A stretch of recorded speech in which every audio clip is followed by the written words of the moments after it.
Hassan and you're watching EDTV.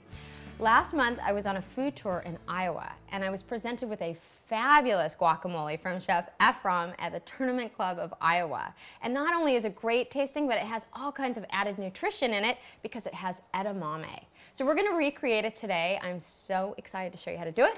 Let's get started.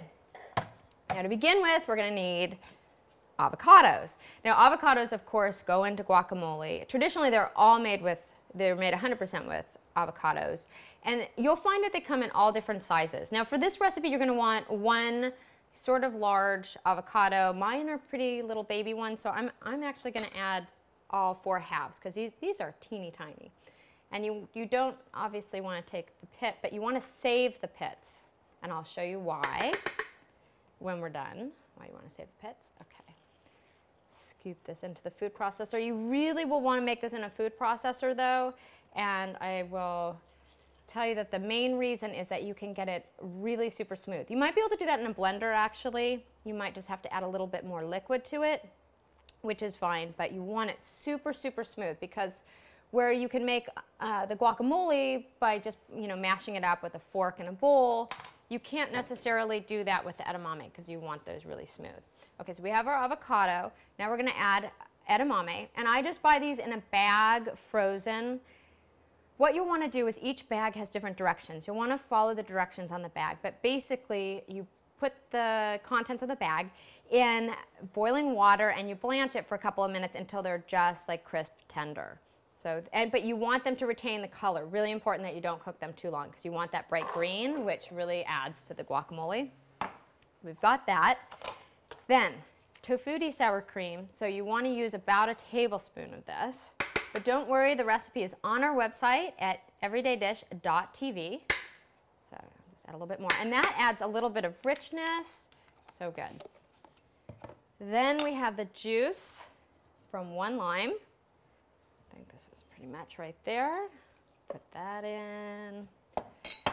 We want a little salt. You're going to want to do the salt to taste. I'll put 1 more pinch. A little kosher salt. A little bit of granulated garlic, just a pinch. Remember, just look at the website. Okay, here we go. Now we're going to start blending. If it gets really thick, we're just going to add a little bit of water to it to help it blend a little bit, but let's try this.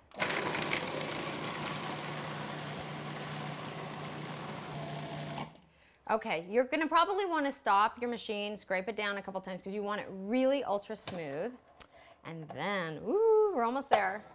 Now we add salsa. You could do fresh homemade salsa. You basically want a chunky, fresh tasting salsa with just tomatoes, cilantro, onion in there. So we want to put that in.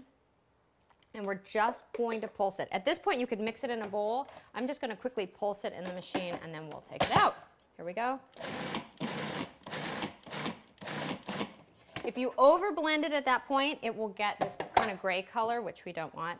This is so good. I'm so excited. It's got this great, brilliant green color to it. Really nobody would know that there's edamame in here, which adds a big hit of protein. It adds fiber.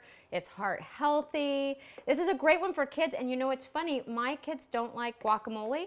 They love this. So it's excellent. You really try it out on your kids. I think you might be surprised. And you could serve it with chips. If you want to be healthier, you could serve it with cut vegetables. Now, your pit, you want to do at the very end, you want to put back in the bowl. That will help, along with the acid from the lime juice, will help keep the color so it won't turn brown. So then you're left with this fabulous guacamole. I'm so excited that you get to make it. Perfect, we got all kinds of stuff coming up for football games, you name it, tailgating parties. Go make it. Go to our website, everydaydish.tv for the recipe. Thanks so much for joining me. See you next time.